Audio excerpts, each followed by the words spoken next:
Welcome to the March 6th meeting of the Murfreesboro City Council. Councilman Kurt Wade has our pledge and our prayer. All right, let us pray. Father in heaven, we just thank you for this day. We thank you for all that you do. Lord, we just ask you to give us the wisdom to make the right decisions about our city today. Bless the leadership in our country. Bless everything that we try to do in your name. In Jesus Christ's name, amen. Amen.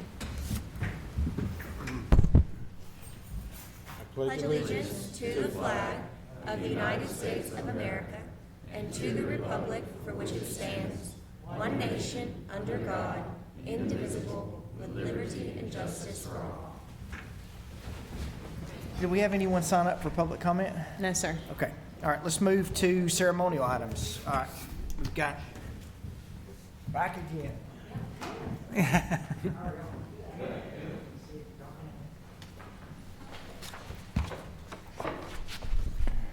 I think this is our 5th year or 6th year. All right, this month is National Athletic Training Month, and so we have our MTSU athletic trainers here, and we have a proclamation. Whereas National Athletic Training Month is held every March in order to spread awareness about all that athletic trainers do. Athletic trainers have a long history of providing quality health care for athletes and those engaged in physical activity based on specific tasks, knowledge, and skills acquired through their nationally regulated educational processes. And whereas the National Athletic Trainers Association represents and supports 43,000 members of the athletic training profession employed in professional sports, colleges and universities, high schools, clinics, hospitals, corporate and industrial settings, military branches, and whereas leading organizations concerned with athletic training and healthcare have joined together in a common desire to raise public awareness of the importance of the athletic training profession and to emphasize the importance of quality healthcare. And whereas such effort will improve healthcare for athletes and those engaged in physical activity and promote athletic trainers as health professionals. Now therefore, I, Shane McFarland, Mayor of the City of Murfreesboro, on behalf of our entire City Council, do hereby proclaim the month of March as National Athletic Training Month in the City of Murfreesboro and urge all our citizens to learn more about the importance of athletic training. Congratulations. Thank you all. Yeah, you want to get one right here? Yeah. Mike can take it. I'll take it and send it to you. Okay, that works.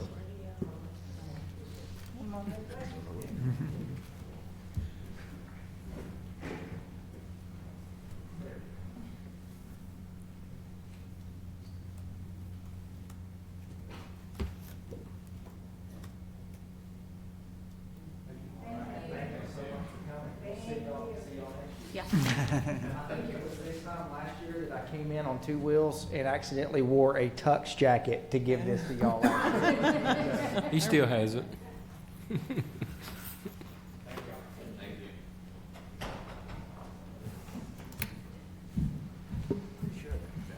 That was. All right, let's move to consent agenda. You have one item on the consent agenda.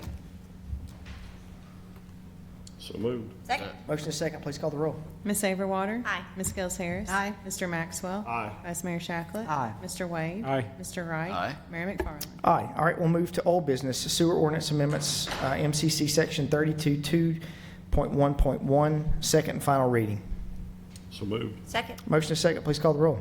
Ms. Averwater? Aye. Ms. Gills Harris? Aye. Mr. Maxwell? Aye. Vice Mayor Shacklet? Aye. Mr. Wade? Aye. Mr. Wright? Aye. Mayor McFarland? Aye. All right, we'll move to new business. You have land use matters, amending the zoning ordinance for school uses. Good evening, Mr. Mayor and members of council. I bring this to you tonight as an informational item to get your feedback on it, and if you are good with the direction that we are moving in to, and it implements your vision that you give us the guidance that we would need to move forward to the Planning Commission to begin moving this through the process. So what I want to present to you tonight is a proposed ordinance amendment, zoning ordinance amendment regarding school uses. And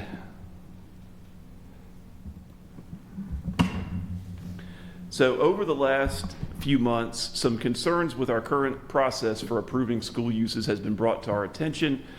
And so we have come up with this proposed zoning ordinance amendment to help address those concerns. And a couple of those concerns are that the process for approval for school uses is too lengthy, And we all know that schools have deadlines to meet to complete construction in order to serve its student populations. Also, that there's too much uncertainty regarding some regulations, buffering, for example, as the type and amount of buffering in most circumstances is not set by the ordinance, but rather is determined by the BZA. And the BZA also has the ability to place conditions on special use permit applications, leading to a little bit of uncertainty with the school applicants as they look to design their projects. So as kind of a baseline for comparison, our current zoning requirements for the use that's in Chart 1 of our zoning ordinance called public and private schools, grades K through 12, and then expansions there too, are one, allowed by right in most commercial districts, which means they do not have to go to the Board of Zoning Appeals for a special use permit. And then in most residential zoning districts, they are allowed with the granting of a special use permit from the Board of Zoning Appeals. So what are the proposed changes, you ask? Well, so the main change is that we would completely eliminate the special use permit requirement in all circumstances for school uses with this proposed amendment. And so this would remove school uses from the purview of the Board of Zoning Appeals entirely. And so what we propose is that we would allow school uses and expansions there too by right in all zoning districts except park. School uses are not permitted in the park zone currently, and we're not seeking to change that. And so what we would propose is that we set forth clear design standards for school uses to ensure predictability, and then requiring a type C buffer for school uses when adjacent to single-family residential zoning or uses, so that schools know what design requirement they have to design to.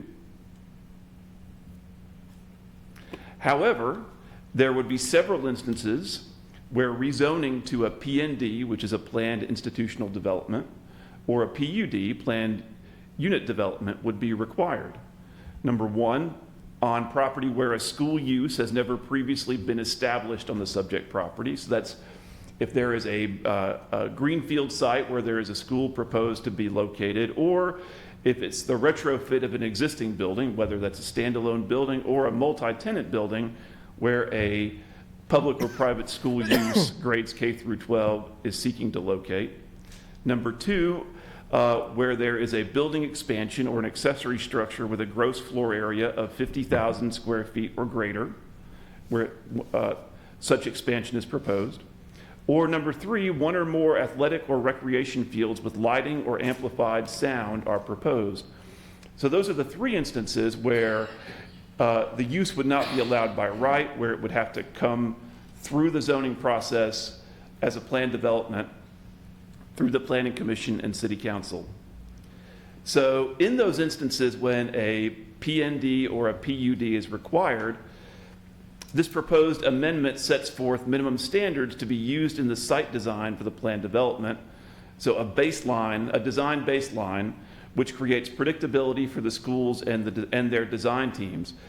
However, as with all planned developments, it allows the Planning Commission and City Council through the zoning process the flexibility to grant exceptions to the requirements when warranted, and to place additional conditions on the approval needed to ensure that the use is compatible with the surrounding area.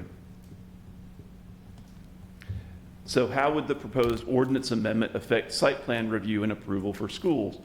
Well, this is another area where we create some efficiencies. So in general, the majority of site plan review applications for schools will be processed administratively, which is a shorter process with additional flexibility regarding timing. So, for example, I know that Rutherford County Schools recently had several greenhouses that they permitted at several of the schools. Those went through the special use permit process and then the administrative site plan review process. If this zoning ordinance amendment were to be approved, then they could go straight to the administrative site plan review process without going through the special use permit process.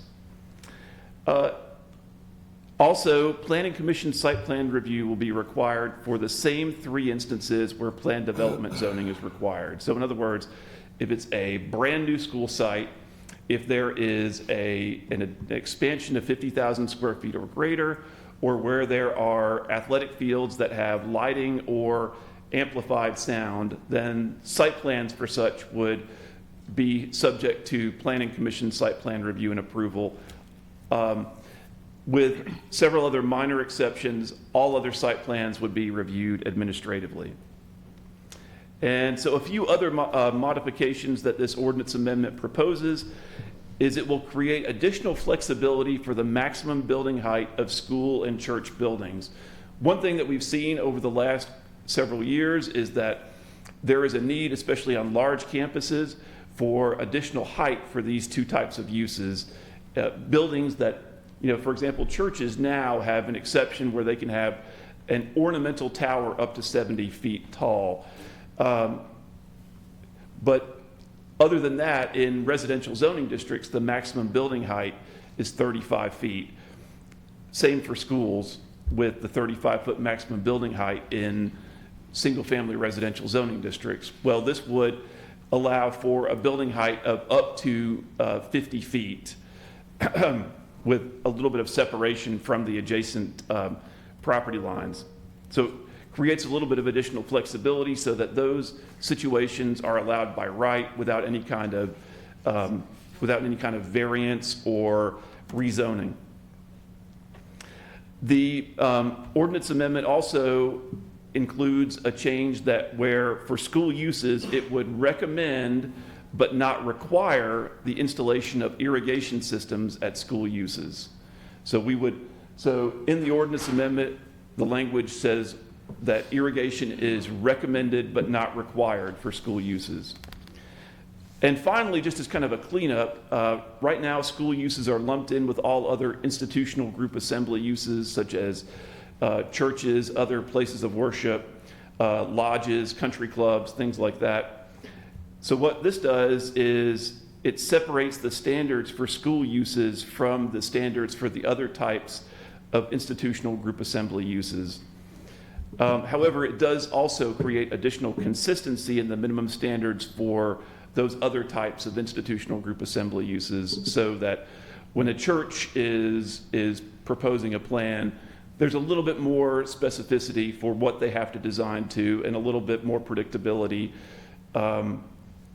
allowing for hopefully an easier time for folks to design their sites. So that's my presentation on the proposed ordinance amendment. I'm happy to answer any questions, and if the City Council wishes, we will be happy to move this to the Planning Commission to begin the process as is, or if you have any feedback, changes, happy to incorporate those as well.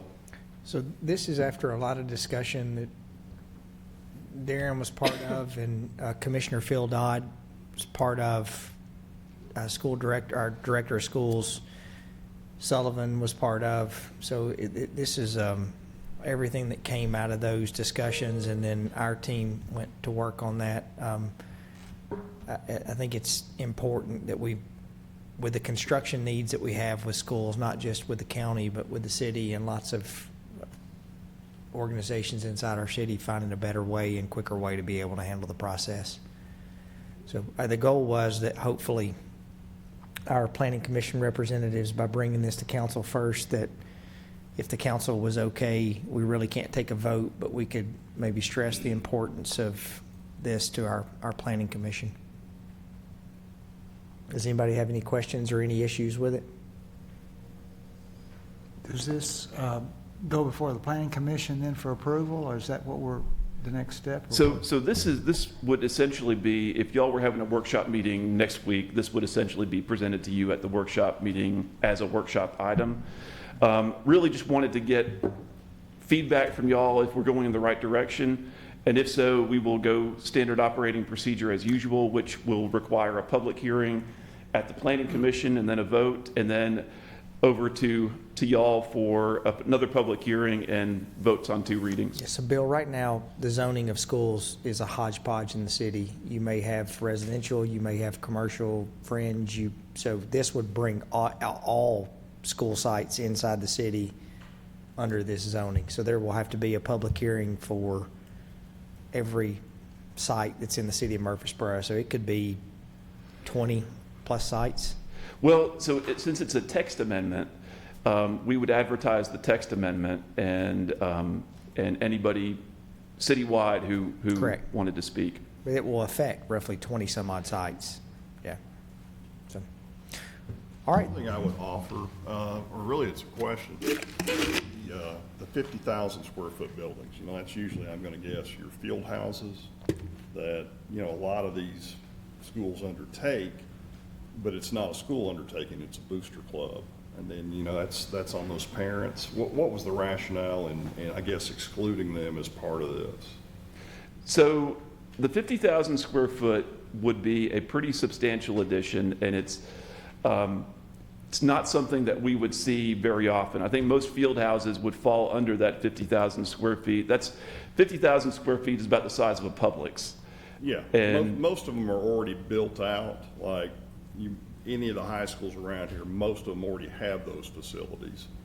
But let's just say, for whatever reason, Siegel decided to say, we've got a small field house, we want a bigger one, let's build a bigger one. So what was the reason to exclude that or make that a different process? They still would have to go through, Matthew, I'm not trying to take this, so you really have 4 type of educational uses. A non-educational use with sewer, which would be like a field house. Okay. A non-educational use that doesn't have sewer. An educational use that has sewer, so that would be like a school expansion that has to be governed by the fire marshal. Yep. And then an educational use with no sewer, which would be like what Smyrna just built, where they added on the high school but didn't have bathrooms. So a field house would be a non-educational building that would have sewer. So it would still have to go through the process to get water and sewer that anybody else would. So that's why it still would go through a planning process, but it also has to go through because it's getting water and sewer. Yeah, I That- think, correct me if I'm wrong, Matthew, but the 50,000 square foot was put in there because that's very, very large. Most field houses, I can't imagine you'd have a field house over 10,000 square feet. Right. So they would just be they would go through the administrative review process. They get Riverdale have a 50,000 square foot? Is it big? Yeah, Austin, the non-educational use getting sewer would go through the speed process. So Yeah. it wouldn't have to go, It wouldn't have to- right now, it would have to go through the BZA process. This would give them the ability to be able to do that Well, without doing that. I'll just say, I appreciate everybody's work on this, having been a parent, having been a booster club guy that, was put through it by the city. Hate to say that, but Yeah. I was. This is a step in the right direction, so I appreciate it, and I think it's a good move, so. This should make things easier, where there's really just one process and not having to go through a small addition, having to go through, like right now, an addition like a greenhouse has to go to the Board of Zoning Appeals, then it has to be approved by them, then it goes to the planning department. So this helps with a lot of that. But if there is a field house over 50,000 square feet, it would have to go through the process. The intent was we thought that was so large that there would no way be anything, a non-educational building that size. So that's why we thought everything else would slip under that threshold. And it probably would. Did anybody reach out to you this week from the county, once this hit the agenda? I know y'all had a lot of discussions, I'm just curious. Me personally, no. So I contacted Dr. Sullivan, I don't know, the weeks run together, but they've been kept up to date with everything that's going on. So they saw this, so I think they're on board with it. All right, thank you, Matthew. Thank you. All right, let's move to, we'll move it forward. on motion, right-of-way acquisition presentation for Rutherford Boulevard. Yeah, there you are. Thank you, Matthew. Thank you, Mayor, members of the City Council. have a presentation for you tonight as well. For informational purposes, we'll give you a little update on our Rutherford Boulevard right-of-way acquisition, and then let you know a little bit about ongoing discussions we're having with one of the developer property owners. If you just to remind the council, this is the layout of Rutherford Boulevard. It'll be the extension of I guess it's West Rutherford Boulevard over to Warrior Drive. It also has as an extension north to Rutledge Way as well. We've been under design and working on the environmental permitting, which I'm happy to say that's both of those are complete now, and we have been going into been active in right-of-way acquisition for the last few months.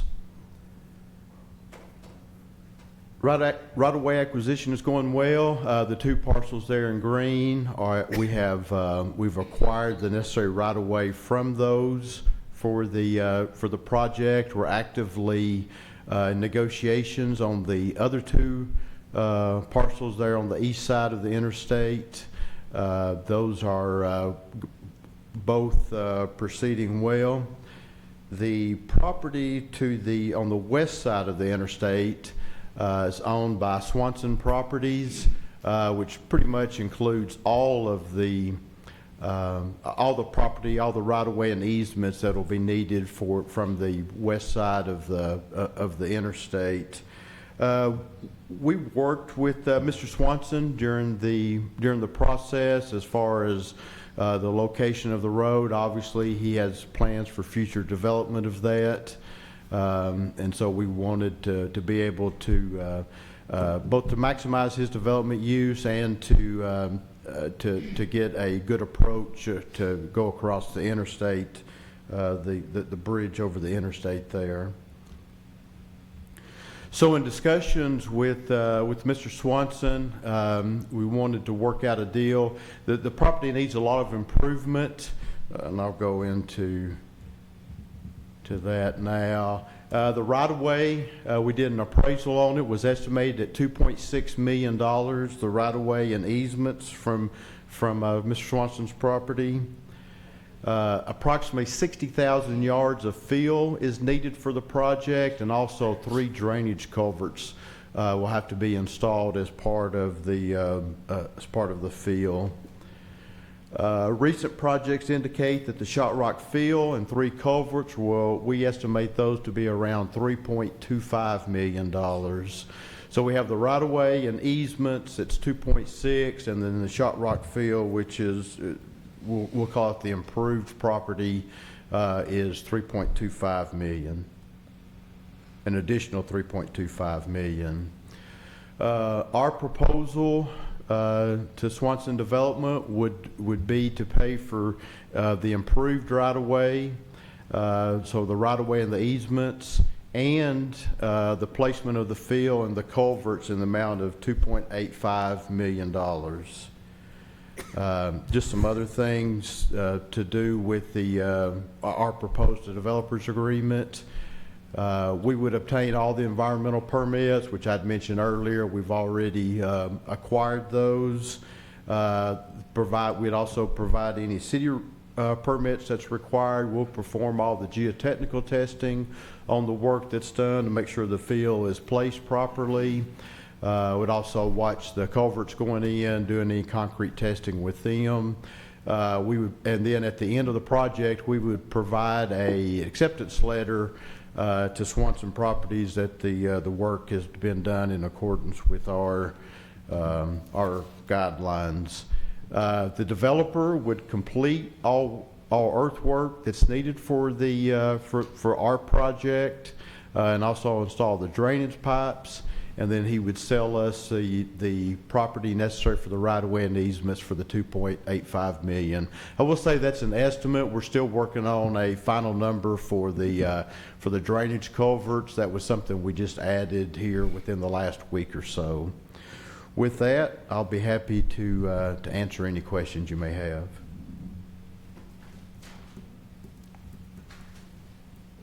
questions for Chris?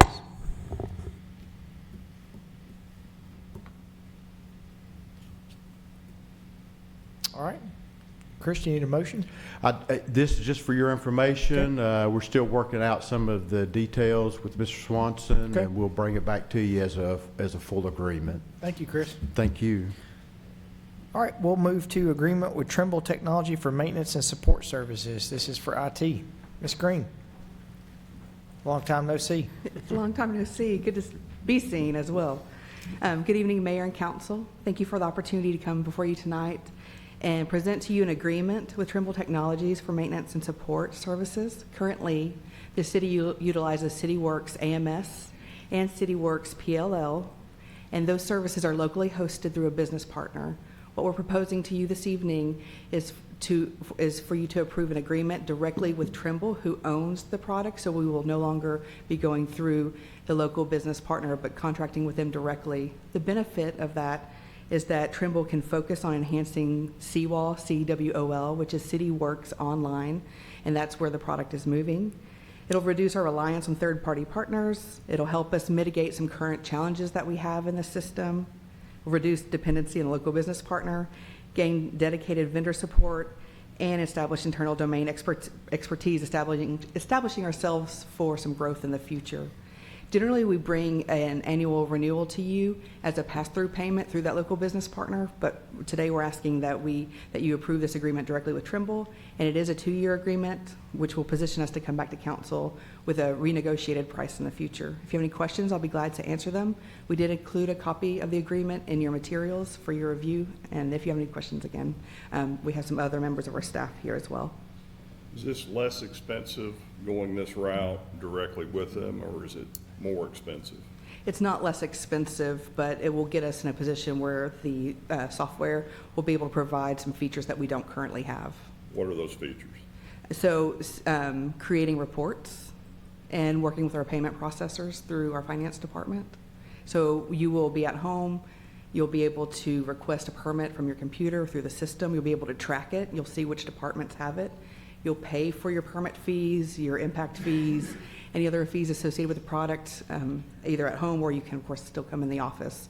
And so it'll be an enhancement for our public, and staff will be able to track it as well. So when it goes between departments for review, you'll be able to see exactly where it is, see any notes that are associated with the cases, and that would be available to the homeowner or the client as well. How much more expensive? So this agreement is for 2 years, and 2 years is $491,000. And so before, we were coming to you annually for a price of $191,000. So roughly 380, and this is a 2-year for how much? 2 years for $491,000. Okay, so it's up, it's an increase of about 110, okay.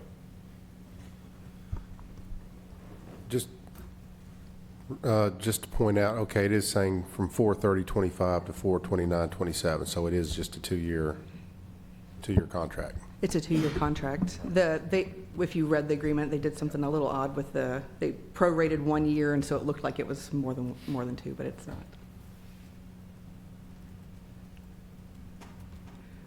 There are some additional fees that we pay for hosting that aren't in that license agreement, the 191 that I told you. So we pay the local partner some fees to host here, but we will no longer be paying that since it'll be a part of the Trimble agreement. Any more questions from Ms. Green? Can we get a motion? So moved? Second. Motion and second, please call the roll. Ms. Overwater? Aye. Ms. Gels Harris? Aye. Mr. Maxwell? Aye. Vice Mayor Shacklet? Aye. Mr. Wade? Aye. Mr. Wright? Aye. Mayor McFarland? Aye, thank you, Ms. Green. Thank you very All much. right, let's move to item 6, SSR Task Order Departmental Arc Flash Study. Good evening. How are you all tonight? Good.